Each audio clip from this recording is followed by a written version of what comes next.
नमस्कार। आप देख रहे हैं सच की आवाज विद न्यूज। मैं हूं आपके साथ शशांक मिश्रा और मैं मौजूद हूं लखनऊ स्थित इको गार्डन धरना स्थल में, जहां पर 2 तारीख से 2 जनवरी से लगातार एक व्यक्ति हैं जो प्रमुख मांगों के साथ में धरना दे रहे हैं और उनकी मांगे जो हैं वो बिल्कुल जनहित में हैं। ऐसी मांगे जिनको सुनने के बाद सरकार भी उस पर विचार करने को मजबूर हो जाएगी। उनकी कई सारी मांगे हैं और ये जितनी भी मांगे हैं इन सब का प्रत्येक व्यक्ति से नाता है और हर सरकार से नाता है। आइए हम उनसे मुलाकात करते हैं और उनसे आपको रूबरू कराते हैं कि क्या क्या उनकी मांगे हैं और उनकी मांगों का समर्थन भी आपसे चाहते हैं। यहाँ पर हम आपको दिखा रहे हैं, हमारे पीछे एक बैनर लगा हुआ है और इस पर लिखा हुआ है 5 बार से भाजपा को वोट दे रहे हैं, 6ठी बार का इरादा है, 4 काम होने तक धरना प्रदर्शन पर बैठे रहने का वादा है, सहयोग की अपेक्षा में हरिवंश त्रिपाठी पुत्र स्वर्गीय जगदीश नारायण त्रिपाठी, निवास ग्राम जौरिया, पोस्ट रूसेना, रहीमाबाद थाना रहीमाबाद, जिला लखनऊ। सहयोगी है इनके साथ राम अवतार रावत, निवासी ग्राम नथुकेड़ा। आइए हम अब बात करते हैं हरिवंश त्रिपाठी जी से। हरिवंश त्रिपाठी जी, बहुत बहुत स्वागत है आपका सच की आवाज विद न्यूज में। जी बस जी जी धन्यवाद। हम आपसे ये जानना चाहेंगे कि जो ये प्रमुख मांगे हैं और 2 तारीख से आप यहाँ पर अनवरत धरना प्रदर्शन कर रहे हैं, ये जो मांगे हैं वो क्या हैं, ये जनता को आप बताएं और कौन कौन सी मांगे हैं इनके विषय में विस्तार पूर्वक बताएं। ये जनहित में मांगे हैं। देख लीजिए, गौशाला ये जो सरकारी ब्लॉक हैं, लमसम 822 ब्लॉक होंगे यूपी में। अब हर ब्लॉक में एक न एक फार्म है। जैसे अब हमारे यहाँ लखनऊ में हम जाते हैं रहीमाबाद में, तो कटियार फार्म पड़ता है, फिर हमारा फार्म पड़ता है, माल में फार्म है हर ब्लॉक में। तो 35 बीघा बंजर जमीन लेकर 3 पार्ट में, मतलब 10-10 बीघे के 3 यार्ड बनवाए और गाय बछड़ा और सांड तीनों को अलग अलग कर दिया जाए और गाय में साहिवाल का सीमन डलवाया जाए। और इसमें इसमें ये होगा कि जब अलग अलग रहेंगे तो साहिवाल से बछिया पैदा होगी। अभी तो आप 900 रुपए देते हैं, सरकार देती है और किसानों को ले जाए अपना वो पाले जाके, उसके बाद वो एक गिफ्ट लेके आ जाता है, मतलब एक गाय के साथ एक बछड़ा भी आ जाता है। फिर ये सिलसिला चलता ही रहेगा। इससे ये बात होगी कि 15 से 20 साल में ये समस्या ही बिल्कुल खत्म हो जाएगी। अगर ये 3 पार्ट में गौशाला बना दी जाए, सरकारी फार्म सभी हैं और सरकार के पास इतने वो उसमें बंजरात हैं, उसमें वो जमीनें पड़ी हैं, उसमें बंजर जमीन लेके बनवा दी जाए 3 पार्ट में।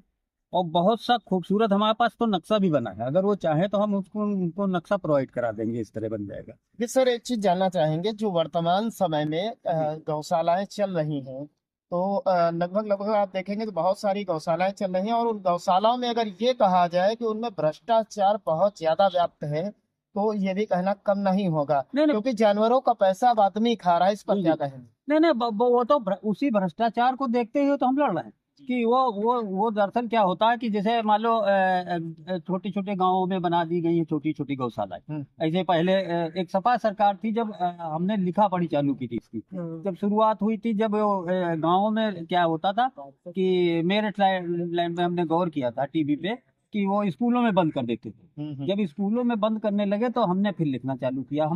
हम किसी एक संगठन में थे, तो वो उसमें क्या हुआ, फिर बड़े नेता लोग अपने स्तर पे, हमारी जो सोच है, आप हमसे बात करिए, हम तो इसमें लिखे हुए हैं, माननीय जी चाहे स्वयं या अपने 5 बड़े अधिकारी, हम कहते हैं जितने भी बड़े अधिकारी बैठा लें, पूरी कैबिनेट बैठा लें, मेरी एक भी मांग गलत नहीं होगी। चारों मांगे उतनी ही सत्य हैं जैसे आप हमसे बात कर रहे हैं जी। तो ये गौशाला से ये हो जाएगा कि दूध और भाई इनके साथ भ्रष्टाचार नहीं होगा। भाई एसडीएम साहब के या ब्लॉक स्तर के किसी अधिकारी वीडियो के द्वारा कि किसी बड़े अधिकारी के द्वारा ये संचालित हो। अब वो ग्राम प्रधान में हो जाती तो ग्राम प्रधान की मजबूरी भी है कि उसमें लेबर लगाएगा, फिर वो खर्चा करेगा, फिर ये वो उसको वो मतलब वहां से फिर भ्रष्टाचार चालू है। और सर, एक सबसे बड़ी समस्या का और निवारण हो जाएगा, जो आज किसान बहुत ज्यादा परेशान है आवारा पशुओं से। जी जी बिल्कुल खत्म हो जाएंगी। एक चीज और भी आती है कि आवारा पशु कई जगह हमने देखा कि गौशालाओं से सुबह बांधे जाते हैं और शाम को छोड़ दिए जाते हैं। उसके बाद क्या होता है, आरोप सीधा सीधा सरकार पर आता है कि योगी जी के कारण है। नहीं नहीं, उसमें एक बहुत महीन सी एक वो है कि मान लो हमको गिनती कराना है, कोई अधिकारी आ रहा है गिनती कराना है तो उसको पूरा करना है, और जैसे पूरा कराया उसके बाद में रात में खोल दिया हमको, वही आप बंद करिए जाके, वही फिर सुबह सुबह वहीं घूमते मिलेंगे, क्योंकि वो समस्या है उनको, वो एक्स्ट्रा चारा कहाँ से देंगे भाई, वो पूरे अगर पूरे का पूरा पैसा लगेगा तो उनको पेमेंट कर। और वैसे 50 रुपए की जो अब वो हो गया है ना, 50 रुपए, जी जी। 50 रुपए में जानवर अगर इस गौशाला में बना दी जाए, हमारा वादा नहीं तो हम तो ये भी बोले हैं का जगह कि अगर एक भी मांग गलत निकल जाए तो मुझे वहीं से जेल भेज दिए। हाँ, बात कर ले हमसे, जी जी। आप बात कर लीजिए, हम आप लोगों से आप लोग भी सर एक चीज और आप बता रहे थे कि आपके पास में इसका एक प्रपोजल, एक नक्शा भी बना हुआ जी, है, बना। हम चाहेंगे कि वो नक्शा भी आप दिखाएं कि वो किस प्रकार का नक्शा है। भाई ये ये- 10-10 बीघे के यार्ड है, चारों तरफ से इसमें बाहर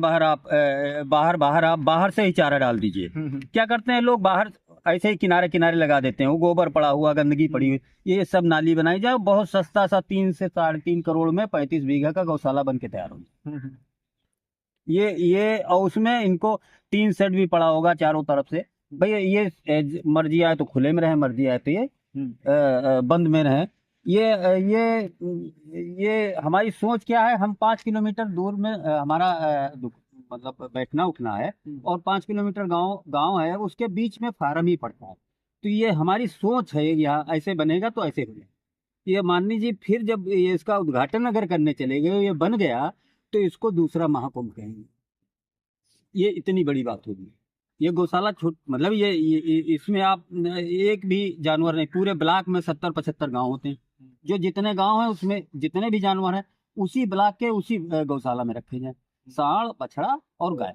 ऐसे क्या है कि क्या नाम, वो आपस में सब लड़ते मरते हैं, भाई सांड बड़ा है, बच्चा छोटा है, उसको मार दिया, ये वो, तो ये सब दिक्कतें खत्म हो जाएंगी। एक और भी बड़ी समस्या है, हमने कई जगह देखा है तो गौशालाओं की जो वर्तमान स्थिति है उसमें वो आधी बहुत मरी ज्यादा खराब है। जो उसमें मरी भी पड़ी रहती है, उसमें इसमें सब कुछ सरकारी का 15 से 20 आदमी लेबर लगेंगे।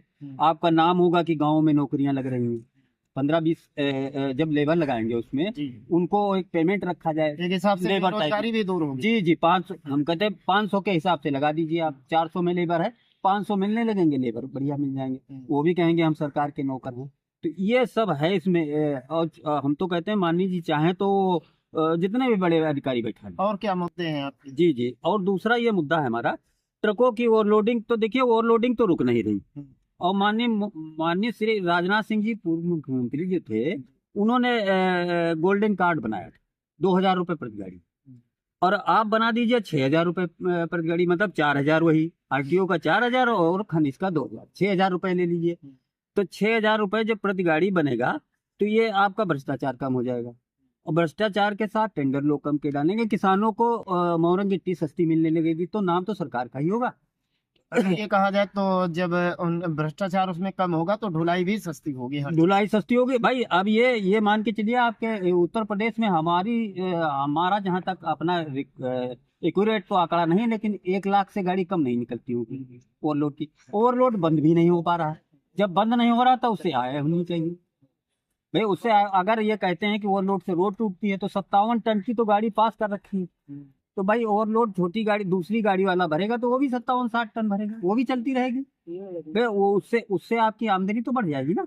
60 करोड़ रुपए, हमको लगता है 1 लाख होगी और तो 6,000 रुपए से कितना हो जाएगा? 60 करोड़। 60 करोड़ हो गया ना। तो इस आमदनी से आप गौशाला माई चला दीजिए। अच्छा, मतलब आपने जो है आमदनी की भी व्यवस्था कर दी, गौशाला चलाने की बिल्कुल आमदनी बिल्कुल भी। बिल्कुल होना ही चाहिए, और ये होकर रहेगा जब तक हम बैठे भी रहेंगे। हमने लिखा भी है कि हम मान लो सुबह सुबह आ जाते हैं, हम 60+ हैं, ये भाई साहब है, मोटरसाइकिल से आ जाते हैं, 2 लोग बैठते हैं कि आप लोगों से अपेक्षा रखते हैं कि सहयोग करिए। और सर इनके अलावा भी कोई मुद्दा है आपका? जी जी, तीसरा मुद्दा ये हमारा, ये जैसे आपकी ये सबसे बड़ी दिक्कत है इसमें। ये तीनों मांगे अगर पूरी हो जाए तो हमारा वादा है कि दूध तो पूरा ही हो जाएगा, जो 40% 30% जो भी कम है 3 साल के बाद। बहुत दिन दूर नहीं है भाई, जैसे अभी से आप खुलवा दीजिए, 6 महीने फार्म बनने में लगेगा, और 6 महीने के बाद एक साहिवाल सीमन डलवाएंगे तो 9 महीने बाद बच्चा दे देगी गाय, और 9 महीने के बाद फिर वो 18 महीने और उसको छोड़ दीजिए, 18 महीने में वो बच्चा देने वाली हो जाएगी। तो इस तरह मतलब ये हमारी समझ से 3 या 4 साल के अंदर अंदर दूध की व्यवस्था होने लगेगी। उसी तरह इसमें एक्सीडेंट भी कम होंगे भाई। जैसे जानवर से 10% तो एक्सीडेंट हो ही रहे जी हैं। जी, जानवर से बहुत अच्छी। जी जी, और जानवर भी चोट खा रहा है, जानवर भी। दोनों में तकलीफ होती है। हमारे पास तो वीडियो हम आपको दिखा देंगे। अब इसमें ये ट्रक ये आपकी ये रोड एक्सीडेंट वाला। जी जी, ये बताइए। रोड एक्सीडेंट में ये हर तहसील स्तर पे एसडीएम साहब की देख रेख में जेसीबी रखवाई जाए, या मनरेगा से नरेगा से वो क्या करते हैं, मेड़े बनवाते हैं। मेड़े बनवा। मेड़े तो सबकी बनी हुई हैं, उसमें तो फर्जी नरेगा जा रहा है। नरेगा से ये जैसे आप ये जो दो लाइन 3 लाइन की सड़कें हैं, 4 लाइन सड़कें हैं, उसमें पटरी बिल्कुल खत्म है, उसमें घास खड़ी है। अब घास खड़ी है, मोड़ पे जाने पे दिखता नहीं, अक्सर करके एक्सीडेंट हो जाता है। तो वो घास साफ हो, जैसे हमने एक वो जगह देखी थी आपके, जहाँ पे ये ट्रैक्टर वाला इटौंजा वाला एक्सीडेंट। जी जी, हमने देखा था। तो वहां पे क्या हुआ था कि एक फिट, एक रोड फिट के बाद में तालाब था वो, और वो फिट में आपको अभी वीडियो दिखाएंगे किस तरीके से तालाब में गिर गया था। भाई, वो तालाब में चला गया था, 15-20 मर गए थे। उसमें क्या हुआ, अब वो ट्रैक्टर की जैसे रोक दिया गया, तो एक्सीडेंट तो बसें भी होती, तो क्या सब चीज रोक दी जाए। और फिर ये सबसे सस्ता 60 से 70% जनता गरीब गांव में रहती है। मतलब आपका कहना है कि जी। जैसे ट्रैक्टर पर रोक लगा दी गई ले जाने पर, तो समाधान ये नहीं है, समाधान है कि सड़कों की व्यवस्था सुधार। जी जी जी जी, हमारा कहना मतलब 60 से 70%। अब जैसे आदमी मेला जाता है, आदमी छोटा मोटा मुंडन, छोटा मोटा संस्कार करना 10-15 किलोमीटर जाता है। उसके बाद में क्या होता है कि वहां पे जब उसको बांस या डाला तय करना पड़ेगा, ज्यादा का होगा। और इसमें अब जैसे लाश ले जाना है आपको, भाई जैसे गंगा जी जाना है, हम आपके पास ट्रैक्टर है, हम आपसे जुतवाते हैं, 3 बीघा की जुतियां हैं। तो जब आपको आप हमारे घर में कोई मिट्टी होगी तो आपको सिंपैथी भी होगी, 60 डीजल पे आप चले जाएं, जाते ही वो घाट तक लाश पहुंच जाती थी आसानी से। तो ये सब दिक्कतें आ गई। हमारा तो माननीय जी से आग्रह है कि ये आदेश तो वापस ही हो। इसके अलावा और कोई भी मुद्दे हैं? जी जी, एक बैंक का है, बैंक तो अक्सर फ्रॉड कर रही है। हमको तो इसमें हमने माननीय हाई कोर्ट के द्वारा सारा पैसा जमा कर दिया, एक्यूरेट टाइम पे पैसा जमा किया, और हमारे साथ तो उसमें धोखाधड़ी हुई। अगर वो बैंक जी ने जी धोखा किया? जी जी जी, कौन सी बैंक है? एक्सिस बैंक, उसका ऑफिस भी है गोमती नगर। तो इनमें मान लो हमारा खाता ठीक था। 2022 में जब हमको मिनोटोरियम मिला, मिनोटोरियम का इन्होंने ब्याज लगाया, हमारी किस्त 85,271 की थी, 85,171। इन्होंने क्या किया कि 10 किस्तें बाकी थी, इन्होंने क्या किया, 7 किस्तें कर दी। जब हम 6 महीने बाद गए इनके पास, मिनोटोरियम 6 महीने का दिया, और 1,43,000 हमने आपसे पैसा लिया, आप ब्याज लेंगे। तो आपने ब्याज जोड़ा, वो उसकी कोई बात नहीं, आपने 10 की 7 किस्तें कर दी। हम कई बार बैंक गए, बोले आपके साथ गलत तो हुआ है, लेकिन देना पड़ेगा। तो भैया हम कहाँ से दे पाएंगे जब 85,000 जो नहीं दे पा रहा, जी जी जी। वो 1 लाख। हम फिर क्या, मानी हाई कोर्ट चले गए। हाई कोर्ट में हमने अपनी हमको रिलीफ मिल गई, 7 की 15 किस्तें कर दी गई। हमने 15 किस्तें एक्यूरेट टाइम पे पैसा जमा कर दिया। उसके बाद 8वें महीने में सन 2023 में उन्होंने क्या किया, उसके बाद में एक नोटिस भेज दी 24 में, हमारे पास जनवरी में 1,46,000 की। हमने कहा भैया ये कहाँ से आता है। फिर हम मानी जी के पास गए, बाई चांस वहाँ मानी जी ने हमारी सुनी और हमारी फोटो भी खींच गई, हमने पेपर में निकलवा दिया। बम्बई से फोन आने लगे, हम आपको नोटिस देना चाहते हैं। हमने कहा भैया किस बात का, हमारे पास तो पैसे बाकी हैं आपके। फिर वो आ गए नोटिस देने पे, 2-3 गाड़ियों से आ गए, 4-5 अधिकारी। तो ये इस तरह से फ्रॉड हो रहा है। देखिए ये बैंकें जो है इस समय गड़बड़ कर रही है, इनके ऊपर फ्रॉड जो है बहुत सारे लोगों के साथ, बहुत सारे लोगों के साथ। हम दसियों तो हम आपको प्रमाण दे सकते हैं कि वो 1000 आदमी मोटरसाइकिल में कहना 1500 और जमा कर दो तो तुम्हारा नोटिस मिल जाएगा, कार वाला कहता है 2000 और जमा कर दो तो और तुम्हारा नोटिस। ये क्या है सब, ये फ्रॉड तो है जी, ये नहीं होना चाहिए। इसमें तो सारे प्रमाण है हमारे पास, सारी कुछ। अब हमने डीएम साहब से परमिशन मांगी थी भूख हड़ताल की, अब उनके ही आदेश पर देखिए उन्होंने क्या लिख दिया कि हमको क्या कर दिया उसमें, हम आपको दिखाते हैं लिखा हुआ। यानी भूख हड़ताल की परमिशन नहीं है? हम नहीं, परमिशन तो हम भूख हड़ताल की मांग रहे थे, लेकिन माननीय हमारे एसडीएम साहब ने एक आईजीआरएस कर दिया, उन्होंने हमको बट्टे खाते में डाल दिया। जब हमारे हाई कोर्ट से आदेश से हम पैसा रूटीन में जमा कर दिए तो बट्टे खाते में कैसे डाल देंगे। अब हमारी सिविल खराब कर दी, हमारी ही जमीन पे हमको लोन नहीं मिल रहा, बड़ी शर्म की बात। भाई इस पर सरकार को सोचना चाहिए। इनके माननीय सुप्रीम कोर्ट ने इनको गुंडा कहा है, तो हम आप कौन बचाने वाले हैं। अच्छा, तो अब एक सवाल और चलते चलते आपसे पूछेंगे कि 2 तारीख से आप यहाँ पर बैठे हुए हैं, जी। इस बारे में अभी तक कोई संबंधित अधिकारी या कोई भी कोई नहीं सरकार आया से है आपसे मुलाकात करने आया? यहाँ। हम इसलिए पीछे बैठे, ये इतनी सत्य मांगे, हम बैठे ही रहेंगे जब तक कोई ना कोई तो सुनेगा। जैसे आप लोग आ गए, इसी तरह और चैनल वाले तो आए हैं लेकिन अधिकारी तो नहीं है कोई हमारे पास में। नहीं, आपने परमिशन भी उन लोगों से लिया, उसके जी जी, पर बावजूद भी देखने अभी भी तक नहीं कोई आया कि इस ठंड में आप हैं यहाँ या नहीं नहीं? नहीं, वो LIO वाले आते हैं, हाँ। पर डे आते हैं, वो अपनी फोटो खींच के डालते अच्छा, हैं, बस बाकी कोई नहीं। बाकी किसी प्रकार की ना ना, सुनवाई कोई नहीं? कोई सुनवाई। तो ऐसा कब तक चलता रहेगा? अब हम जब तक बैठे रहेंगे, हमको उम्मीद है माननीय जी तक अगर खबर पहुंचेगी और आप लोग पहुंचा देंगे, तो अगर उन्होंने बुलवा लिया तो इस मांग को वो पूरा ही कर देंगे। हम उन्हीं के साथ तो हैं। हमको हमारी सांसदी तो हारी है, लेकिन हमारे गांव से पोलिंग हमने जितवाई, पोलिंग जीती, हम वोट देते हैं, उनको सपोर्ट करते हैं। हम ऐसा नहीं माननीय जी के साथ हैं। ये अगर चारों काम हो गए तो फिर आगे कितनी तारीफ होगी सरकार की, तब क्या बताया जाए जब काम करके दिखा। उम्मीद है आपको ये कार्य हो जाएंगे? क्यों नहीं उम्मीद है, जब हम 5 बार से वोट दे रहे हैं, 6ठी बार फिर देने का इरादा है, तो क्यों नहीं काम पूरा होगा। अच्छा, आपने लिख भी रखा है? जी जी जी, वो तो सच्चाई है, अपनी जांच करा लीजिए। जी, अपनी पहचान भी है। एक माननीय जी को हम इसलिए थोड़ी मानते हैं, हम एक संगठन का तहसील अध्यक्ष थे, कभी जीवन में 500 से लेके 1 लाख के बीच में दलाली नहीं ली, न घूस ली। सरकारी फ्री का 1 किलो गेहूं नहीं लिया, कभी हमने 2000 रुपए कभी नहीं लिए। सरकारी योजना का कोई हमने फायदा नहीं हुआ। एक अंधा बैल हमारे पास पला हुआ है, जो 7-8 साल से पाले हुए हैं। किस उसमें हम गौशाला में डाल दे जाकर, जो वो मर जाएगा। 7-8 साल से रखे हुए हैं। 8-10 देसी कुत्तों को रोटियां खिलाई जाती हैं, और भी कुछ है। चाहे तो माननीय जी मेरी जांच करा लें, अगर मेरे में कोई कमी निकला तो।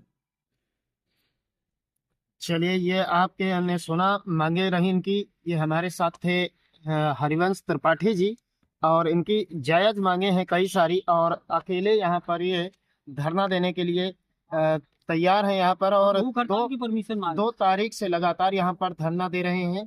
और इनके साथ एक सहयोगी भी राम अवतार रावत जी भी हैं, ये भी बराबर इनके साथ सहयोग कर रहे हैं। और भूख हड़ताल की भी परमिशन मांगी है 2 तारीख से। आज तारीख हो चुकी है यहाँ पर 16 जनवरी, लेकिन उसके बावजूद भी सरकार की तरफ से कोई इनसे मिलने नहीं आया। LIU के सिर्फ ऑफिस से आते हैं लोग, फोटो खींचकर चले जाते हैं। जाड़ा अपनी चरम सीमा पर है, उसके बावजूद भी शांतिपूर्वक धरना देते हुए व्यक्ति की कोई सुनने वाला नहीं है। किसी ने अब तक कोई सुनवाई नहीं की। इनके साथ बैंकों ने भी कई सारी ज्यादतियां की हैं, उसके बारे में भी इन्होंने विस्तार से बताया। और इनकी जो योजनाएं हैं, वो सरकार की आंखें खोलने वाली योजनाएं हैं। जो गौशाला की एक योजना है, वो बहुत अच्छी योजना है, इस पर सरकार को ध्यान देना चाहिए। और ऐसी व्यवस्थाएं लागू करके प्रदेश की GDP को भी आगे बढ़ा सकते हैं। कैमरामैन राहुल के साथ मैं शशांक मिश्रा, सच की आवाज, वेब न्यूज।